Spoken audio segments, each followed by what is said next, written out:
Magandang gabi mga batang maisog. Binabati ko po kayong lahat, lalo na po nagkakaisa na tayo ngayong gabi.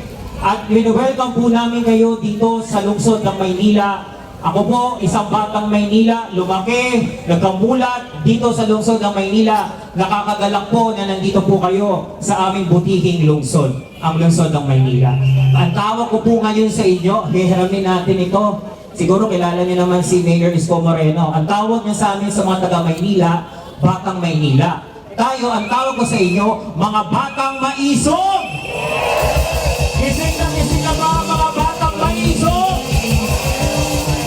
Magandang gabi! Bibia Preside!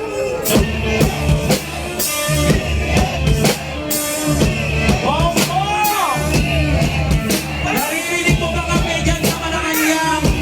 Malakas na ang sigaw ng taong bayan. Maraming salamat po.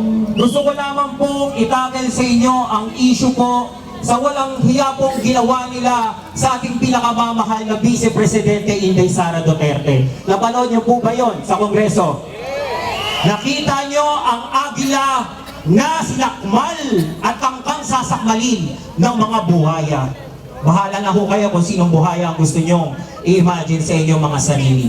Pero nandoon nakita natin na talagang kating-kating na silang tanggalin ang isang Inday Sara Duterte. Mga walang utang na loob. Noong panahon ng kampanya, lahat sila naglilikuhod, lumuluhod sa Davao City para patakbuhin si Inday Sara Duterte, maging kaparis niya sa pagkapangulo. Tandang-tanda natin yon. Yung mga politiko ngayon tumatalima sa mga sinasabi nila noon, nakakampi nila si Inday Sara Duterte. Ngayon, mga masasakit ng salita ang kanilang mga sinasambit. Hindi natin kakalimutan yan. Ang itinaas nila doon sa Kongreso, yung confidential fund na ipinasa nila noong 2023. Pinasaho nila noon, nung sila daw pa ay Uni-Team o Uni-A. Ngayon, dahil kaaway na nila si Inday Sara, at sa September 20 po, pakitandaan nyo ang araw na yan. Pangalawang strike po yan na kanilang ulit babanatan si Inday Sara sa Kongreso. At ang gusto nila, zero budget daw. May isang kongresista dito sa distrito, sa lungsod ng Maynila, ang nagsabi, handang-handa na siyang ibigay ang zero budget kay Inday Sara. Papayag ba tayo nun? Papayag ba tayo mga batang maisog? Hindi. Dahil nagtatrabaho lang naman ang OVP. Bakit po ba kayong kating-kati natanggalan ng pondo ang si Inday Sara at ang OVP? Ang OVP po ay isa sa pangalawang pinakamataas na ahensya ng ating pamahalaan. Dapat po dyan may courtesy. Dapat po dyan, kapag dinadala po sa Kongreso, sa Senado, ang pondo ng OVP, mabilis po nila yung ipinapasa. Kasi may courtesy pong tinatawag. Noon pa po yan, simula po na nakuha natin ang kalayaan noong 1986. Sinasabi ng mga pinkihan, ng mga dilawan, si Lenny, ang bilis niyang nakuha ang kanyang pondo. Kaya nga po, may courtesy. Kahit araw-araw binabatikos ni Lenny si Rodrigo Roa Duterte, hindi inipin ni Duterte ang pondo ng OVP.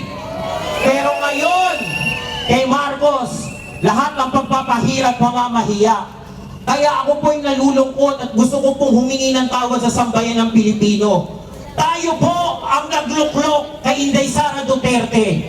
Yung mga kasamahan kong nag-run Sara Run, yung mga kasamahan ko na talagang naglilikuhod kay ma'am na tumakbong presidente, ay pinakinggan niya tayong maging vice presidente ni Marcos. Tinulungan natin si Marcos, pero ano yung sinukli niya kay Sara Duterte? Budol! Budol, binudol ang bayan natin. Kaya yung pagkakawatak-watak po natin, isang tabi po natin. Hindi lang po ito usapang KOJC. Nakikiramay po kami sa mga namatayan po doon po sa ating mga kapatid sa KOJC. Dahil katulad po ng pahayag po ni VP Sara nung anniversary niyo po, happy anniversary pa rin po. na humihingi po siya ng kapatawaran. Ako rin po ay humihingi sa inyo ng kapatawaran kasi isa rin po ako sa sumigaw ng unity team ng BBM Sara dahil akala ko ibabangon ni Bongbong Marcos ang Pilipinas. Yung pala, wawasakin niya ang bayang Pilipinas.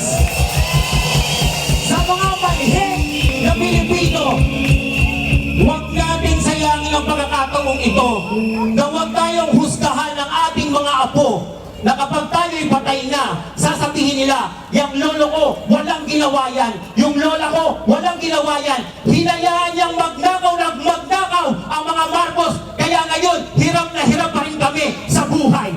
Yung mga narito, ito ang tunay na bayani. Bayani para sa bayan. At sana, tumayo tayo para sa bayan. Dahil mahalin natin ang Pilipinas. Hindi po ito usapin ng buhay na lamang. Buhay po ng susunod na henerasyon. Pag natakot na tayong magsalita, diyan nagsisimula ang diktadurya. Dahil kahit sa huling hininga ko, Bongbong Marcos at buong pamilya mo, sisigaw ako kahit mag-isa at sasabihin ko lahat ang kamalian na bakit ka namin nailagay sa Malacanang. Wala nang BBM, wala nang Marcos ang makakabalik sa palasyo ng Malacanang. Protektahan natin ang mga kapatid natin sa KOJC. Mahalin natin sila, ipagdasal natin si Pastor Kibuloy, ipagdasal natin si Inday Sara Duterte, ipagdasal natin si Rodrigo Roa Duterte, ipagdasal natin ang Pilipinas. Bongbong resign! Bongbong resign! Bongbong resign! Bongbong resign! Maraming salamat po at magandang gabi. Mag-iingat po tayong lahat.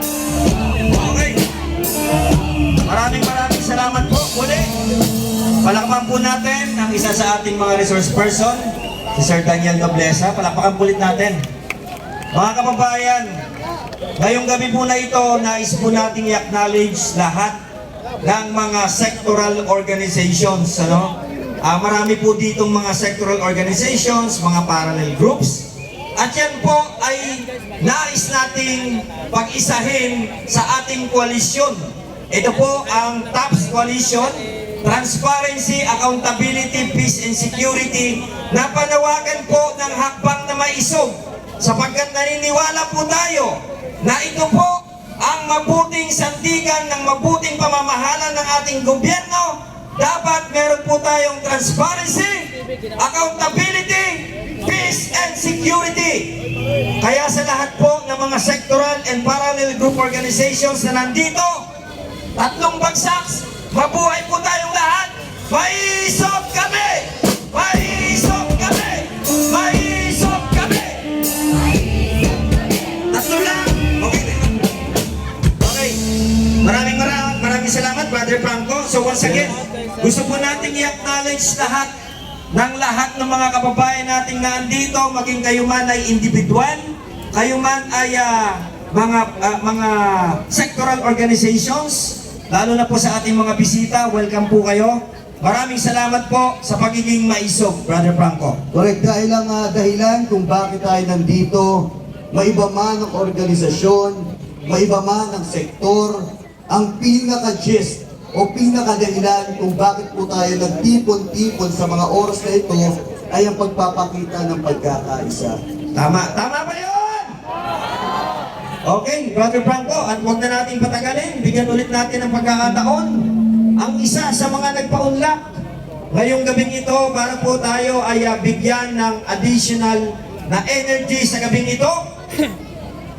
Tinatawagan po natin. Yeah, mag-aaral tayo kasi kinakailangan din natin umindak para naman ipagpag natin yung naambunan sa ating mga ulo. Okay. Nang sa gayon, Okay na? pero habang hinintay natin, we can call muna sa ating Okay, sino po? yes, for ang ating next speaker. Speaker? Okay. Okay, habang Okay, habang iniintay po natin ang ating panauhin ngayong gabi, Mag-aaral po muna tayo ng liliwanagin ko lang po, mag-ingat po tayo sa pagsasalita dahil tayo po ay lahat ay nandito nakaharap ang mga vloggers. naka-online tayo. So, kokorekain ko lang po yung kanilang sinasabi kanina na si Daniel Nobleza ay representative ng Parallel. No! Hindi po siya representative ng Parallel. Napakaraming Parallel group po na nandito. Wala po nagre-represent. Gamitin po natin ang kanya-kanyating pangalan. Okay, umbrella po tayo ng maisog dahil kay Tatay Digong. Pero, Maisog kami! Maisog kami! maisog kami! Maisog kami! Pero, clarification lang po, kawawa naman po doon sa mga miyembro ng Parallel Group na may kanya-kanya po tayong pangalan. Kaya, kinaklaro ko lang po, isa lang po si Daniel Nobleza sa miyembro ng Parallel Group. Ang tanong po, ano ba ang grupo niya? Yun lang po ang kanyang banggitin. Okay, maraming salamat po! Maisog kami! Maisog kami! Maisog kami! Okay. Once again, mga kababayan, gusto po natin lahat bigyan ng pasasalamat ang lahat ng ating mga kababayan na umattend dito, anumang dialekto ang ating nirepresenta, anumang relihiyon, anumang organisasyon, sa pagkakataon ng ating bansa ay nalalagay sa isang matinding pagsubok dahil ang presidente natin ay bangag. Kailangan natin magkaisa! Alright, partner. At muli, nililinaw natin dito na wala pong factions na hindi magbibigay ng magandang pananaw sa bawat isa sa atin. Dahil critical na po ang ating sitwasyon ngayon at ito ang magiging daan ng ating pagkakaisa. Kaya tayo nandito bilang isang maisog! Maisog kami! Maisog kami! Maisog kami! Maisog kami! Okay. Salamat, Brother Franco. Salamat po, salamat. Salamat din po sa paglilinaw kay Kuya. Thank you, thank you. So ngayon naman po, tatawagan po natin ang isa po sa ating resource person ng labor sector. Ibinibigay po natin ngayong gabi, walang iba, kundi si Mr. Alan Tansinko.